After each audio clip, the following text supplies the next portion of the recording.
കഴിഞ്ഞ ക്ലാസ്സിൽ വിവിധ ആസിഡുകൾ ഏകബേസികം, ദ്വിബേസികം, ത്രിബേസികം, മോണോബേസിക്, ഡൈബേസിക്, ട്രൈബേസിക് ആസിഡ്സിനെ പറ്റിയും അതിന് ഉദാഹരണങ്ങളെ പറ്റിയുമൊക്കെ വിശദമായി പഠിച്ചു കഴിഞ്ഞു. അപ്പം നിങ്ങൾക്ക് ഏതെങ്കിലും ഒരു ആസിഡിൻ്റെ കെമിക്കൽ ഫോർമുല തന്നു കഴിഞ്ഞാൽ ആ കെമിക്കൽ ഫോർമുല കണ്ടു കഴിഞ്ഞാൽ അത് മോണോബേസിക് ആണോ, ഡൈബേസിക് ആണോ, ട്രൈബേസിക് ആണോ എന്ന് തിരിച്ചറിയാൻ കഴിയും. ഇന്ന് നമ്മൾ പഠിക്കുന്നത് വളരെ ചെറിയൊരു ഭാഗം മാത്രമാണ്. ജനറലായിട്ട് പരീക്ഷയ്ക്ക് ഒരു 2 മാർക്കിൻ്റെ ചോദ്യം എല്ലാവർക്കും വാങ്ങാൻ കഴിയുന്ന ഒരു ഭാഗമാണ് ഇന്ന് പഠിക്കുന്നത്. നമ്മളെല്ലാവരും ബേക്കറികളിൽ പോകാറുണ്ട്. ഈ ബേക്കറികളിൽ ചെന്ന് കഴിഞ്ഞ് ചുറ്റുപാടും ഒന്ന് നോക്കിക്കഴിഞ്ഞാൽ പല ആകൃതികളുള്ള കുപ്പികളിൽ പല നിറങ്ങളിലുള്ള സോഫ്റ്റ് ഡ്രിങ്ക്സ് അങ്ങനെ നിരത്തി വെച്ചിരിക്കുന്നത് കാണാം. ഇതൊക്കെ നമ്മൾ വാങ്ങിക്കഴിക്കാറുമുണ്ട്. എന്നാൽ ഇതിലടങ്ങിയിരിക്കുന്ന ചില രാസവസ്തുക്കൾ, കെമിക്കൽസ് നമ്മുടെ ശരീരത്തിലെ ആന്തരിക അവയവങ്ങളെ ദോഷകരമായി ബാധിക്കുന്നതാണ്. അതുകൊണ്ട് ഇനി അത് വാങ്ങിക്കുന്ന സമയത്ത് ഈ പറഞ്ഞ കാര്യമൊന്ന് ഓർത്തു വയ്ക്കണം. അത്ര നല്ല സ്വഭാവമല്ല ഈ സോഫ്റ്റ് ഡ്രിങ്ക്സ് കൂടുതലായി കഴിക്കുക എന്നുള്ളത്. ഈ സോഫ്റ്റ് ഡ്രിങ്ക്സിൻ്റെ കുപ്പി തുറക്കുന്ന സമയത്ത് ആ ബോട്ടിൽ ഓപ്പൺ ചെയ്യുമ്പോൾ അതിനകത്തുനിന്ന് കുമിളകൾ, ബബിൾസ് ഉണ്ടാകുകയും ഒരു വാതകം പുറത്തേക്ക് പോകുന്നതും കാണാൻ കഴിയും. ഇപ്പോൾ വളരെ കൃത്യമായിട്ട് അറിയാൻ കഴിയുന്നത് സോഡ വാട്ടറാണ്. അതായത് സോഡയുടെ കുപ്പി തുറന്നു കഴിഞ്ഞാൽ ധാരാളം കുമിളകൾ ഉണ്ടാകുകയും ഒരു വാതകം വളരെ പെട്ടെന്ന് പുറത്തേക്ക് പോകുന്നതായിട്ടും കാണാം. ഏത് വാതകമാണ് പുറത്തേക്ക് പോകുന്നത്? ഈ സോഫ്റ്റ് ഡ്രിങ്ക്സിലെല്ലാം ഏത് വാതകമാണുള്ളത്? കാർബൺ ഡൈ ഓക്സൈഡ് വാതകമാണ്. സോഫ്റ്റ് ഡ്രിങ്ക്സിൽ അടങ്ങിയിരിക്കുന്നത് കാർബൺ ഡൈ ഓക്സൈഡ് വാതകമാണ്. എങ്ങനെയാണ് സോഡാജലം നിർമ്മിക്കുക? കുപ്പിയിൽ വെള്ളമെടുത്ത് അതിലേക്ക് കാർബൺ ഡൈ ഓക്സൈഡ് വാതകം കടത്തിവിടും. കാർബൺ ഡൈ ഓക്സൈഡ് വാതകം ജലത്തിൽ ലയിക്കുന്നതാണ്. നല്ല മർദ്ദത്തിൽ കാർബൺ ഡൈ ഓക്സൈഡ് വാതകം ജലത്തിൽ ലയിപ്പിച്ചാണ് ഏത് നിർമ്മിക്കുക? സോഡാജലം നിർമ്മിക്കുക. ഈ സോഡാജലത്തിലേക്ക് ഒരു നീല നിറമുള്ള ലിറ്റ്മസ്, ബ്ലൂ ലിറ്റ്മസ് താഴ്ത്തുകയാണെങ്കിൽ, മുക്കുകയാണെങ്കിൽ അത് ഏത് നിറമായി മാറും? റെഡ് കളറായി മാറും. ബ്ലൂ ലിറ്റ്മസ് റെഡായി മാറും.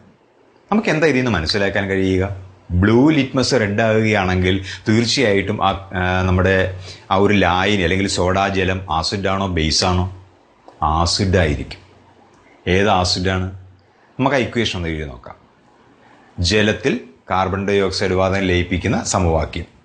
ജലം H2O പ്ലസ് ഏത് വാതകമാണ് കടത്തിവിടുക? Carbon dye ഓക്സൈഡാണ്, CO2.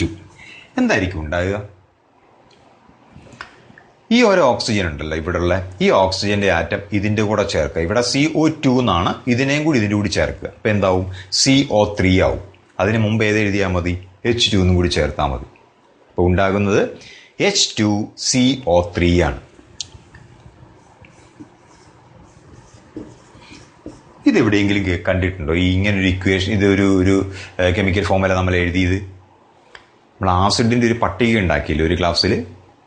ആ പട്ടികയിൽ ഇത് പറഞ്ഞിട്ടുണ്ട്. എന്ത് ആസിഡ്? ഇത് കാർബോണിക് ആസിഡാണ്. അപ്പോൾ സോഡാജലം കാർബോണിക് ആസിഡാണ്. രാസസൂത്രം, chemical formula H2CO3, carbonic acid. അതുകൊണ്ടാണ് നീല ലിറ്റ്മസ് ഏത് നിറമായി മാറുന്നത്? ചുവപ്പ് നിറമായി മാറാനുള്ള കാരണം. ഇതുപോലെ ജലത്തിൽ സൾഫർ ഡൈ ഓക്സൈഡ് ലയിപ്പിക്കുകയാണെങ്കിൽ എന്തായിരിക്കും സംഭവിക്കുക? ഏതായിരിക്കും ഉണ്ടാകുന്ന ഉൽപ്പന്നം? എഴുതി നോക്കാം. ജലത്തിൽ സൾഫർ ഡൈ ഓക്സൈഡ് ലയിപ്പിക്കുക. ജലം H2O plus sulphur dioxide എങ്ങനെ എഴുതുക? Carbon dioxide. അങ്ങനെയാണെങ്കിൽ സൾഫർ ഡൈ ഓക്സൈഡ് എങ്ങനെ എഴുതാൻ പറ്റും? SO2. ഇവിടെ ചെയ്ത പോലെ തന്നെ ഇവിടെ മാറ്റിയാൽ എങ്ങനെ വരും? ഈ ഓക്സിജൻ ഇതിനോട് ചേർക്കുക. അപ്പോൾ H2SO3. ഇത് ഏത് ആസിഡാ? നമ്മൾ എഴുതിയിട്ടില്ല. പെട്ടെന്ന് നിങ്ങൾ പറയാൻ പോകുന്ന ഏത് ആസിഡാന്ന് ഞാൻ പറയാം. സൾഫ്യൂരിക് ആസിഡ് എന്നാണ്. അല്ല, കാരണം സൾഫ്യൂരിക് ആസിഡ് H2SO4 ആണ്. ഇത് H2SO3 ആണ്. ഈ ആസിഡ് സൾഫ്യൂരിക് അല്ല, സൾഫ്യൂറസ് ആസിഡാണ്. Sulphurous acid. അപ്പം ഇവിടെ ജലത്തിൽ കാർബൺ ഡൈ ഓക്സൈഡ് ലയിച്ചാൽ ഉണ്ടാകുന്നത് കാർബോണിക് ആസിഡ്. ജലത്തിൽ സൾഫർ ഡൈ ഓക്സൈഡ് ലയിച്ചു കഴിഞ്ഞാൽ ലഭിക്കുന്നത് സൾഫ്യൂറസ് ആസിഡ്. ഇത് ഒന്ന് ഓർത്ത് വയ്ക്കുക. ബോർഡിൽ ചില അലോഹ ഓക്സൈഡുകൾ എഴുതിയിരിക്കുന്നു.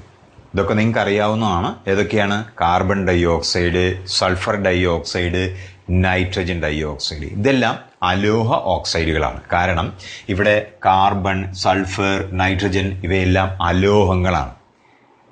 അലോഹങ്ങൾ ഓക്സിജനുമായി പ്രവർത്തിച്ചുണ്ടായ അലോഹ ഓക്സൈഡുകളാണ് ഇവയെല്ലാം. ഈ അലോഹ ഓക്സൈഡുകൾ ജലത്തിൽ ലയിക്കുമ്പോൾ ഉണ്ടാകുന്ന പദാർത്ഥങ്ങൾക്ക് ആസിഡ് സ്വഭാവം ഉണ്ടായിരിക്കും.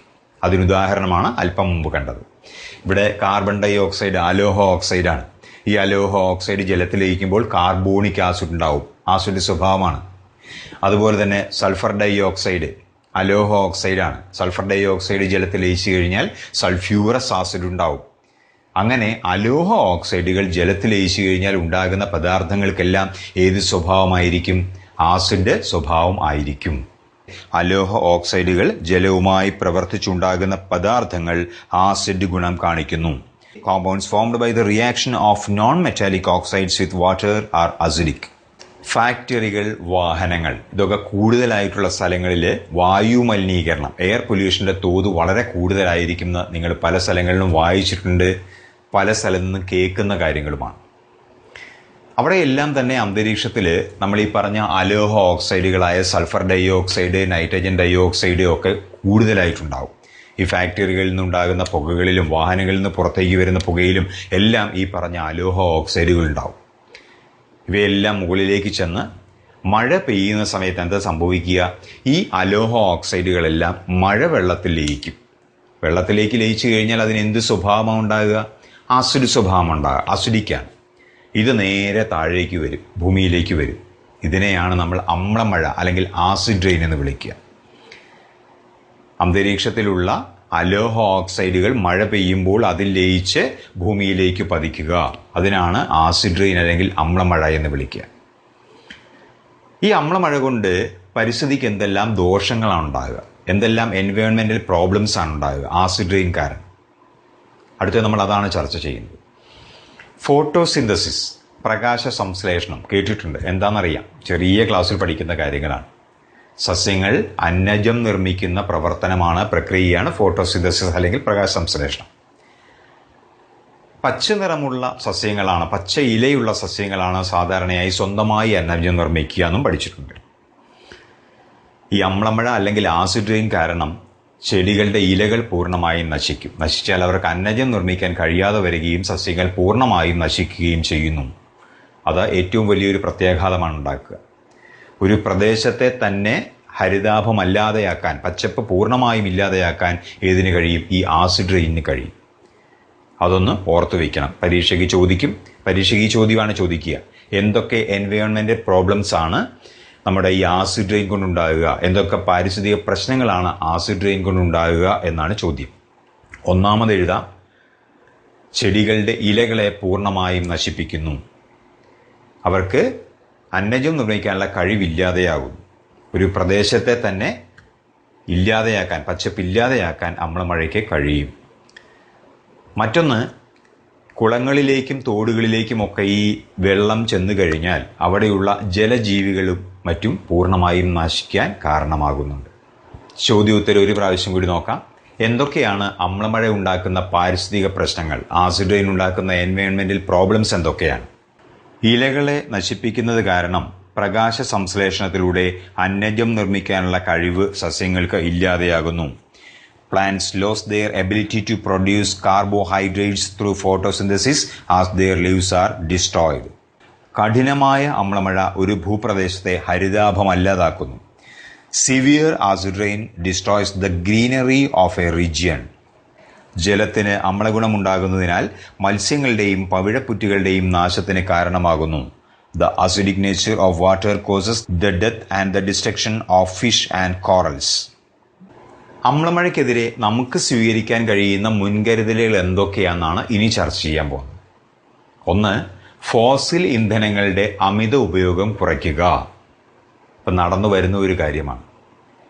വാഹനങ്ങളൊക്കെ ഈ ഫോസിൽ ഇന്ധനങ്ങൾ എന്ന് പറഞ്ഞാൽ എന്താണ്? പെട്രോൾ, കൽക്കരി, ഡീസൽ ഇതൊക്കെ ഫോസിൽ ഇന്ധനങ്ങളാണ്. അപ്പോൾ ഇവയുടെ ഉപയോഗം കുറയ്ക്കുക. ഇപ്പോൾ നമുക്കറിയാം ഇലക്ട്രിക് വാഹനങ്ങൾ നിരത്തിലെത്തിക്കൊണ്ടിരിക്കുകയാണ്. അതുവഴി നമുക്കൊരു പരിധി വരെ എന്ത് ചെയ്യാൻ പറ്റും? ഈ ഫോസിൽ ഇന്ധനങ്ങളായ പെട്രോൾ, ഡീസൽ എന്നിവയുടെ ഉപയോഗം നമുക്ക് കുറയ്ക്കാൻ കഴിയും എന്നുള്ളതാണ്. അതാണ് ഒന്നാമത്തെ പ്രത്യേകത. ഫോസിൽ ഇന്ധനങ്ങൾ ഉപയോഗിക്കുന്നതിന് മുമ്പ് അവയിലെ സൾഫർ പൂർണ്ണമായും നീക്കം ചെയ്യുക. പെട്രോൾ, ഡീസൽ ഒക്കെ തന്നെ അതിലെല്ലാം തന്നെ സൾഫറിൻ്റെ അംശമുണ്ട്. ഈ സൾഫറിൻ്റെ അംശം പരമാവധി കുറയ്ക്കുക. ഇപ്പം നമുക്കറിയാം BS4 വാഹനങ്ങളൊക്കെ നിരോധിച്ചു കഴിഞ്ഞ് ഇപ്പോൾ ഇറങ്ങുന്ന വാഹനങ്ങളെല്ലാം BS6 ആണ്. അതായത് പൊല്യൂഷൻ വളരെ കുറവാണ്. കാരണം അതിലുപയോഗിക്കുന്ന ഇന്ധനങ്ങളെല്ലാം സൾഫറിൻ്റെ അംശം വളരെ കുറവായിരിക്കും. സൾഫറിൻ്റെ അംശം വളരെ കുറഞ്ഞതാണ്. അപ്പോൾ അതും കൂടി ഒന്ന് ഓർത്ത് വയ്ക്കുക. നമുക്ക് ഒരു പ്രാവശ്യം കൂടി നോക്കാം എന്തൊക്കെയാണ് നമുക്ക് ഈ ആസിഡ് റെയിനെതിരെ സ്വീകരിക്കാൻ കഴിയുന്ന മുൻകരുതലെന്ന്. ഫോസിൽ ഇന്ധനങ്ങളുടെ അമിത ഉപയോഗം കുറയ്ക്കുക. Reduce the excessive use of fossil fuels. 2. Fossil ഇന്ധനങ്ങൾ ഉപയോഗിക്കുന്നതിന് മുമ്പ് അവയിലെ സൾഫർ സംയുക്തങ്ങൾ പരമാവധി നീക്കം ചെയ്യുക. Before using fossil fuels, remove sulphur compounds from them as far as possible. ഇവിടെ ചോദിക്കാവുന്ന ഒരു പ്രധാനപ്പെട്ട കാര്യം, എല്ലാവർക്കും 2 മാർക്ക് വാങ്ങിക്കാൻ കഴിയുന്ന 2 മാർക്കിൻ്റെ ചോദ്യമാണ് പരീക്ഷയ്ക്ക് ഈ ഭാഗത്തുനിന്ന് ചോദിക്കുക.